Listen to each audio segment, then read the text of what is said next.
Welcome to the best damn NBA playoff preview.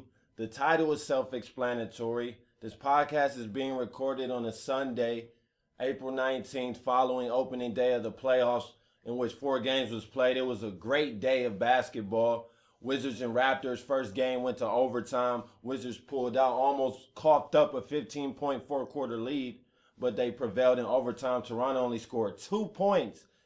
They scored their first 2 points with 30 seconds remaining in overtime. Like, that's just terrible.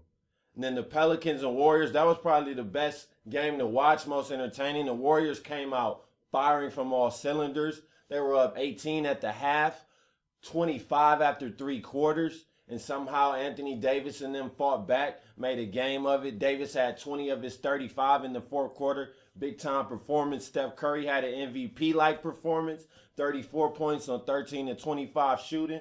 So it was just a great day. The Bulls handled the Bucks, but the Bucks, they were respectable. They lost by 12 points, 103 to 91. And then the Rockets, they handled the Mavericks. Rajon Rondo actually had a good game scoring from the field, 7 to 16 from the field, 15 points, just 5 assists, but Dallas was unable to pull it out. And just to re-summarize real quick, the Wizards are leading in their series with the Raptors. The Warriors are leading in their series with the Pelicans.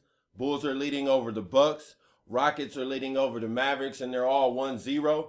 But I want to preview the playoff matchups that are still to come tomorrow, specifically the Western Conference matchups, because the Easter, you got the Hawks against Brooklyn. So I guess I'll just touch on that real quick. Hawks versus Brooklyn. This is probably the least entertaining matchup of any first-round matchup, but I believe in the Hawks. I think they'll make easy work of Brooklyn. Brooklyn may win one, so I'll give them that respect. I'll say Atlanta in 5, and I think Atlanta is headed to the Eastern Conference Finals because they have the winner of Toronto and Washington, and I don't see either of those teams being able to beat Atlanta. I think they're good enough to coast to the Eastern Conference Finals. And now to the Cavs and Celtics. That's another series, but at least you got LeBron James, Kevin Love, Kyrie Irving. These are going to be new faces in the playoffs. Tristan Thompson, Kyrie Irving, Kevin Love, no playoff experience. They're going to get their first taste. LeBron, he's leading a new team now, and he doesn't have a partner in crime that has just as much playoff experience and another higher level of playoff experience that Dwayne Wade had, which was being a finals MVP. So it'll be interesting to see how LeBron is able to carry this team. The Cavs have looked great so far since they made the trade for J.R. Smith, Mozgov, and Iman Shumpert. When they made those 2 trades to acquire those 3 players, that changed their whole fate of their season. Getting rid of Dion was a blessing in disguise. It could just never work out between him and Kyrie. He always thought he was better, which is blasphemous.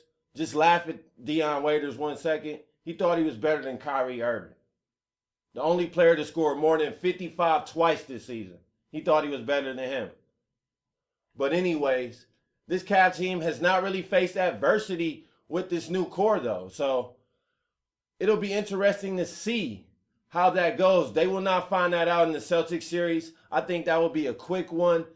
Cavs probably in 5. I'll just give Boston a game as well because they look nice against the Cavs in those 2 games that they played recently, albeit it wasn't a LeBron. And I think in one of the games, Kyrie, I believe, missed another. There was something of that nature, but you can't really judge it. But I'll give Boston a game. Shifting back to the Western Conference playoff matchups, and then I will touch on the bigger picture of the playoffs, such as the NBA Finals. But getting back to the Western Conference first-round matchups that we have yet to see, we got Portland and Memphis. Both teams are banged up. Both teams are somewhat stumbling coming in. Memphis hasn't looked right since the All-Star break, and Portland coming into the playoffs, they lost 5 of their last 6 games. You know, they lost Wesley Matthews for the year. Tony Allen's been dealing with injuries for Memphis, so this is going to be an interesting series to watch. But I'm going to have to side with Memphis. I think they'll move on in probably 6 or 7 games. Gasol and Randolph will be too much for Portland to handle. I don't think Aldridge and Robin Lopez can handle those 2 down low. Marc Gasol, he's playing good. If Mike Conley can stay healthy and can produce, I think Memphis can make it scary for Golden State in the second round if they were to advance. Portland is no walkover, so I won't just assume they'll advance. But if they were to, I think they can make it scary for Golden State. I mean, Memphis is second in points allowed per game. They only allow 95 points per game. So I think in a 7-game series with Portland, Memphis will be able to grind out 4 wins out of 7 games. I think Damian Lillard him and Aldridge combined can will Portland to probably 2 wins in the series at the least. But moving on to the most intriguing matchup in the first round, you got the San Antonio Spurs against the Los Angeles Clippers. And Doc Rivers was very upset to have drawn San Antonio, with Portland only having 51 wins at the 4 seed, I believe. So I feel him on that, but at the same time, that's how it is at the moment. He's going to have to deal with it. They were dealt the short end of a stick, but it is what it is. They'll have to deal with the machine in the San Antonio Spurs. And I do feel sorry for Chris Paul, who gets a lot of flack, but he definitely is the best point guard in the NBA. He proved that to me when Blake Griffin was out, how he was still able to carry that team. I didn't think he could go back to vintage Chris Paul, where he carried those New Orleans teams that had David West, Tyson Chandler, Morris Peterson. And matter of fact, they had a run against the San Antonio Spurs, so maybe Chris Paul has another run against the Spurs in him this year, because I think he'll need one. He's going to have to be able to put up 28 points and probably over 10 assists, because Blake Griffin, he's working his way back in. And we already know Popovich is a wizard when it comes to game planning. We already know Hacker Jordan is going to be implemented in this series. We can guarantee that. So DeAndre Jordan might not be on the court in the 4 quarters down the stretch. So this series, I believe, will be a tough series for San Antonio, because they are the 6th seed. So they will be the road team in every series, including this one. But with Kawhi playing out of this world, he's going to be a star in this league. I'm just going to say that now. Kawhi Leonard, since he's returned from injury, San Antonio is in great form, and they have all their pieces from last year. Every core player from their finals run, their championship run last year, they have all those pieces back. I cannot see them going out in the first round. So I'm sorry to Doc Rivers and Chris Paul. I think they'll put up a good fight, and I think San Antonio will win this in 7 at the Staples Center. And when I think about it, even though San Antonio is a 6th seed, in the second round, if they are to beat the Clippers, they will face the Rockets or the Mavericks. And to be honest, I don't care whichever of the two it is. San Antonio is winning that series. So San Antonio is going to be right back in the Western Conference Finals. And the team that I think that will join them will be the Golden State Warriors. I mean, I can't see Portland or Memphis beating them in a 7-game series. Not this Warriors team.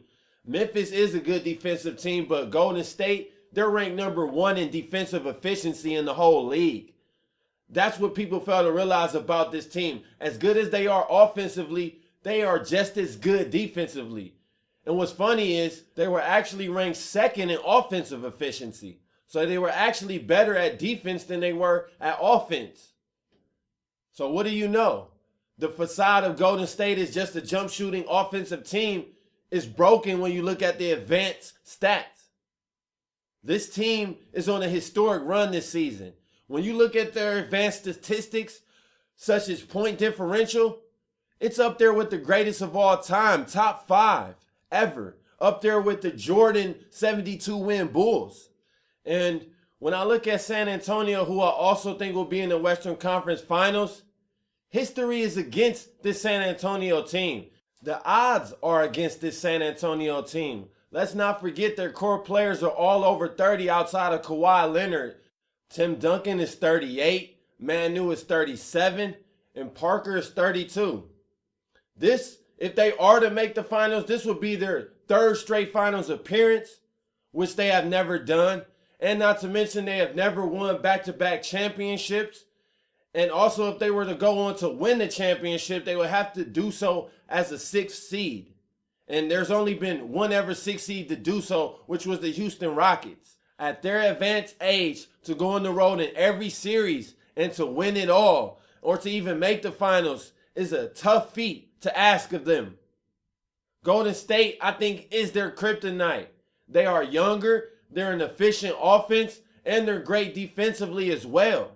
The Spurs have played a lot of basketball over the last 3 years, and I think having to go up against this Warriors team having to face them 4 times at the Oracle is where their legs will end up giving out and they just won't have it in them to complete the run. I think Golden State will beat this San Antonio team on their home floor probably in Game 7 to head to the NBA Finals, where I think they will meet the Cleveland Cavaliers. Now, the Cavaliers is going to be a tough road for them because in the second round, they'll have to face the Chicago Bulls. And to me, that's their toughest competition between Atlanta and Chicago. I give it to the Bulls. With Derrick Rose playing at the level that he is, in Game 1, he was able to get 23 points on 9 of 16 shooting with 7 assists. If he can play relatively close to that level, the Bulls will be a tough out for the Cavaliers. I think LeBron James somehow finds a way to get the Cavs over the top. I feel like they have too much offensive firepower for the Bulls. Yes, Jimmy Butler has come along. Dunleavy can hit threes. Aaron Brooks can come in off the bench and hit threes. And as well as Mirotic, he's a good rookie. I think he's going to be a good player down the line. But when I look at this Cavaliers team with J.R. Smith, Iman Shumpert for defense, and then Mozgov down low, I think he will also have an impact on this series as well. Joakim Noah is a feisty defender, but Mozgov has a couple inches on him, and I think he will utilize that against Joakim Noah. But the X factors for the Cavaliers will be the newbies to the playoffs, and that's Kyrie Irving and Kevin Love. And Kyrie Irving more so because when he is hitting his three-point shot, and we all know he can get to the rim with the best of them, I think he finishes at the rim the best in the league when it comes to just laying it up. He can switch hands with ease, and he just has so many pretty finishes at the rim. They're just beautiful to watch. But I expect Kyrie Irving to be what we know him to be when it comes to the playoffs. I don't think we see a change in Kyrie Irving because it's quote-unquote playoffs. He's not going to become Raymond Felton. No, Kyrie Irving is going to have a game where he scores 35-plus points. And he's going to have a game where he hits 6 to 7 three-pointers. So Kyrie Irving is going to do what he does. He's a scorer, and he can score with the best of them. Kevin Love will also be an X factor. This year he averaged only 17 and 10, down from his 16 and 14 from a year ago in Minnesota. But 17 and 10 is nothing to sneeze at as a third option. And Kevin Love's outlet passes are vital. That's stuff that gets overlooked. That is vital to the Cavaliers. They like to get out and run and score a lot of points. So quick points is always a plus for the Cavaliers, especially against a team like the Bulls, who aren't necessarily a high-scoring team. Although they have improved over the years now with the addition of Gasol down low. But with the Cavs playing to their max potential, which I think LeBron will be able to get them to do, I think they get past Chicago and Atlanta. They probably play the best team-oriented basketball in all of the NBA, of course outside of the San Antonio Spurs. But when it just comes down to it, they don't have enough talent on their roster for me to believe that they are going to beat the Cavs in a 7-game series. I'm sorry. So with that said, who I see in the NBA Finals is the Golden State Warriors versus the Cleveland Cavaliers. You have to stay tuned to find out who I think will win in the NBA Finals. Enjoy the playoffs.